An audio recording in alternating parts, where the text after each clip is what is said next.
town of Pine Hollow was one of those places that seemed frozen in time. Small and isolated, it lay deep in the heart of the American Midwest, surrounded by miles of dense forest and uneven hills. The dirt road leading there snaked like a winding serpent through the thick vegetation, and in the distance, pine-covered mountains stood watch over the residents in silent vigilance. Pine Hollow was always a quiet town, with a population of just over 1,000. It was one of those places where everyone knew each other, and nothing out of the ordinary ever happened. Most families had lived in the same houses for generations, surrounded by thick woods and those ever-watchful mountains. The town itself consisted of a single main street lined with old-fashioned stores, a tiny police station, and a single school that served all the children in the area. The population was made up of farmers, sawmill workers, and shopkeepers, all living simple lives and distrusting anything that disrupted their peaceful routine. There weren't many streetlights in town, and at night, Pine Hollow was shrouded in near total darkness, save for the faint glow of scattered lights from the houses along the dirt roads. Our house was far from the town center, on a secluded patch of land surrounded by forest. The road leading there wound through open fields, and the silence was broken only by the sound of the wind in the trees or the occasional howl of coyotes. By day, the place was peaceful, but at night, a strange sense of isolation and vulnerability took hold. It was on one of those nights that it all began. My father, James, was driving home after a long day at work. He made the trip every night, leaving the sawmill on the outskirts of town and driving about half an hour to get home. But that night, something different awaited him on the road. The full moon lit up the dirt road, and the dense autumn fog made everything harder to see. The forest around him felt alive, as if it were watching his every move as he drove the old truck. He was exhausted, the headlights barely illuminating the road ahead, and all he could think about was getting home to rest. That's when he saw it, a shadow darting across the road, large, much larger than any animal he ever seen out there. My father slammed on the brakes, and the truck skidded in the mud. He stepped out to check, but there was nothing, just the cold wind and an oppressive silence. Then, he heard it, a low, menacing growl coming from the trees.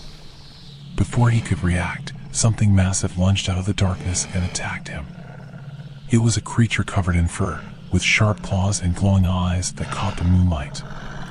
The sound of the attack was brutal, and my father barely had time to scream before he was thrown to the ground.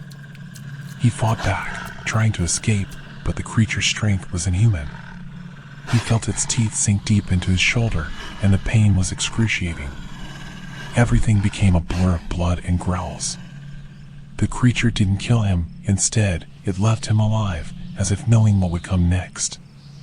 When it finally let go and disappeared back into the forest, my father barely managed to crawl back to the truck. Bleeding and on the verge of passing out, he drove to the hospital, where doctors treated his wounds. They said it was a bear that had attacked him, but my father knew the truth. He had seen what it really was, and it wasn't a bear. The sheriff, who came to the hospital after hearing about the attack, said it was dark and that maybe my father hadn't seen clearly. But he promised to investigate. The next morning, when my father came home, something was different about him. His wounds were healing at an unnaturally fast pace, and he had a fever that wouldn't go away.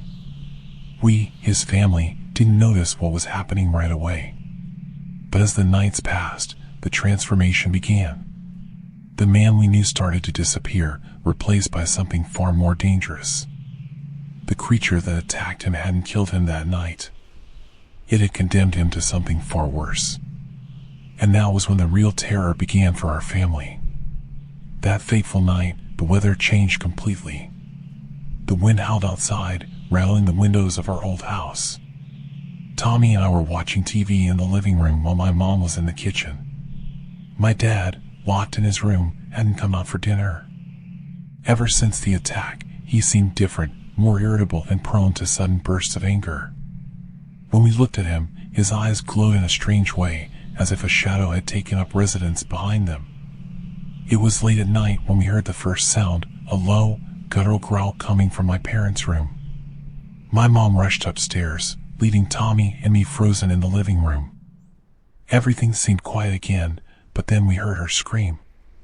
It wasn't a normal scream, it was a scream of absolute terror, the kind that sends chills down your spine. We ran after her. What we saw in the room was something straight out of a nightmare. My dad was crouched in the corner of the room, his skin drenched in sweat, his muscles tense, and his breathing heavy. He no longer looked like himself. His eyes were wild, his teeth exposed, longer and sharper than they should have been. My mom was backed against the wall, trying to talk to him, but he didn't respond. He only growled like a caged animal. "Dad?" I barely managed to whisper. That thing, the creature that had once been my father, turned slowly toward me. His eyes locked onto mine, devoid of any trace of the man I once knew. We tried to run. My mom shoved us out of the room, and we bolted down the stairs, but my dad followed. I grabbed my younger brother's arm and pushed him toward the hallway. "Go! Run to the car!" I yelled, but he was in shock, unable to move. That's when my dad lunged at us. I managed to shove my brother and mom into the bathroom and slammed the door shut, but my dad pounded on it so hard it nearly broke. He roared, clawing at the door with nails that now looked like talons, and I knew we didn't have much time. I checked my phone, but it was dead. All the phones were dead. There was no way to call for help. Meanwhile, my mom desperately tried to reason with him, to remind him who we were, but it was useless. He was completely consumed by the beast. The sound of the pounding on the door was terrifying, as if it would shatter at any moment. Finally, we managed to slip out of the bathroom and make it down to the living room. My mom yelled for us to try charging the phone. I suggested taking the car, but the keys were in my parents' room, and he had gone back there. I ran to the kitchen and plugged in the charger while my brother huddled in a corner. Every second felt like an hour. When the phone finally powered on, I managed to call the police. Deputy Joe arrived quickly. He was a family friend, someone we trusted. When he entered the house, gun in hand, I tried to warn him, but he thought he could handle it. "James, it's me, Joe. Let's talk," he started to say, but he didn't stand a chance. My dad, now fully transformed, attacked him without warning. The sound of Joe's scream and the thud of his body hitting the wall echoed through the house. The monster didn't stop there. He tossed Joe's body like a rag doll, throwing him from the second floor onto the couch in the living room. I knew we didn't have much time. I ran to the patrol car, but the keys weren't there. Then I saw them dangling from Joe's belt, and the horror hit me. I had to go back for them. With my heart racing, I managed to grab the keys from Joe's lifeless body. But before I could start the car, I felt a tremendous impact. Joe's body was hurled onto the hood of the car by the monster that used to be my father. It was getting more aggressive, its eyes glowing with madness, and I knew we were on the brink. I started the car and sped off as fast as I could, the patrol car's lights illuminating the road ahead. The sound of the creature's paws pounding against the ground as it chased us was terrifying. I looked in the rearview mirror and saw it running alongside us, ready to strike. Tommy cried in the back seat, and my mom prayed softly, pleading for a miracle. The road seemed endless. Then, in the distance, blue lights from other patrol cars appeared on the horizon. 2 cars blocked the road ahead, and I knew help had finally arrived. When the monster lunged to attack, the officers opened fire. The sound of gunfire was deafening. The creature growled, leaping between the cars, trying to escape, but it was hit multiple times. Its body convulsed before collapsing heavily to the ground, its eyes still fixed on us, burning with hatred. We got out of the car, still trembling, as the officers cautiously approached the body. The silence was heavy, broken only by our ragged breathing and the hum of the patrol cars. I stared at the fallen creature in the road, feeling a mix of relief and pain. It was dead, but it had once been my father, or what was left of him. "You okay, kid?" one of the officers asked, but I could barely respond. I just stared at the body, unsure of what to think or feel. Everything we knew had changed that night.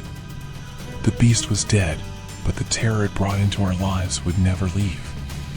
The town would return to its routine, the people would carry on, but for us, the nightmare would never truly end. The beast might have been defeated, but the memory of that night would haunt us forever.